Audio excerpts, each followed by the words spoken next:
श्रीमद्रामायणे आदिकाव्ये किष्किन्धाकाण्डे 34 सर्गः।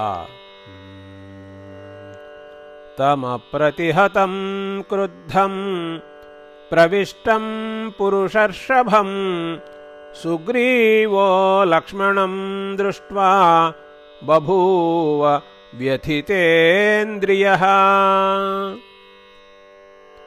क्रुद्धं निःश्वसमानं तं प्रदीप्तमिव तेजसा भ्रातुर्व्यसनसन्तप्तं दृष्ट्वा दशरथात्मजम्।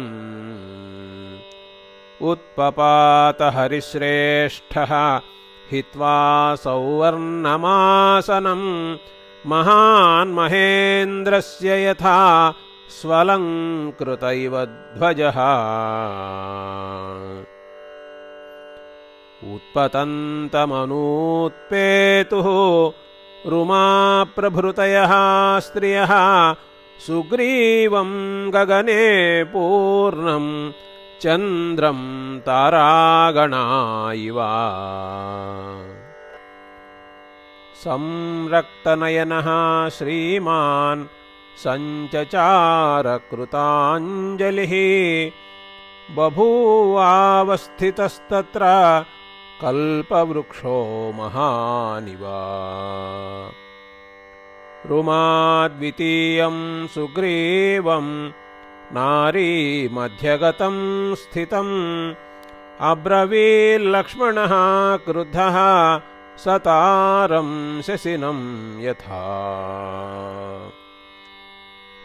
सत्त्वाभिजनसम्पन्नः सानुक्रोशो जितेन्द्रियः कृतघ्नः सत्यवादी च राजा लोके महीयते।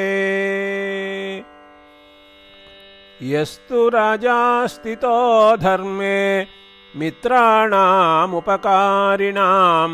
मिथ्या प्रतिज्ञां कुरुते को नृशंसतरस्ततः। शतमश्वानृते हन्ति सहस्रं तु गवानृते आत्मानं स्वजनं हन्ति पुरुषः पुरुषानृते। पूर्वं कृतार्थो मित्राणां न तत्प्रतिकरोति यः कृतघ्नः सर्वभूतानां सवध्यः प्लवगेश्वर। गीतोऽयं ब्रह्मणा श्लोकः सर्वलोकनमस्कृतः दृष्ट्वा कृतघ्नं क्रुद्धेन तन्निबोध प्लवङ्गमा। गोघ्ने चैव सुरापे च चौरे भग्नव्रते तथा निष्कृतिः विहिता सद्भिः कृतघ्ने नास्ति निष्कृतिः। अनार्यस्त्वं कृतघ्नश्च मिथ्यावादी च वानर पूर्वं कृतार्थो रामस्य न तत्प्रतिकरोषि यत्। ननु नाम कृतार्थेन त्वया रामस्य वानर सीताया मार्गणे यत्नः कर्तव्यः कृतमिच्छता।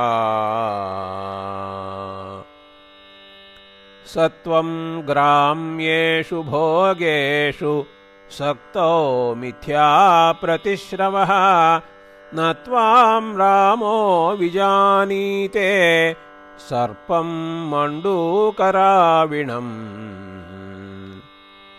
महाभागेन रामेण पापः करुणवेदिना हरीणां प्रापितो राज्यं त्वं दुरात्मा महात्मना।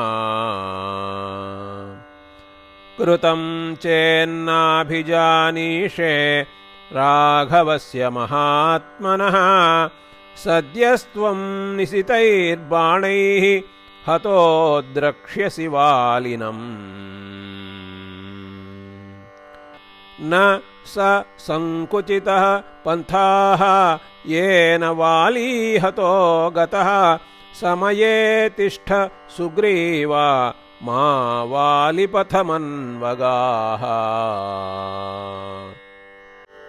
न नूनमिक्ष्वाकुवरस्य कार्मुकात् शरांश्च तान् पश्यसि वज्रसन्निभान् ततः सुखं नाम निषेवसे सुखी न रामकार्यं मनसाप्यवेक्षसे इति आर्षे श्रीमद्रामायणे वाल्मीकीये आदिकाव्ये किष्किन्धाकाण्डे 34 सर्गः।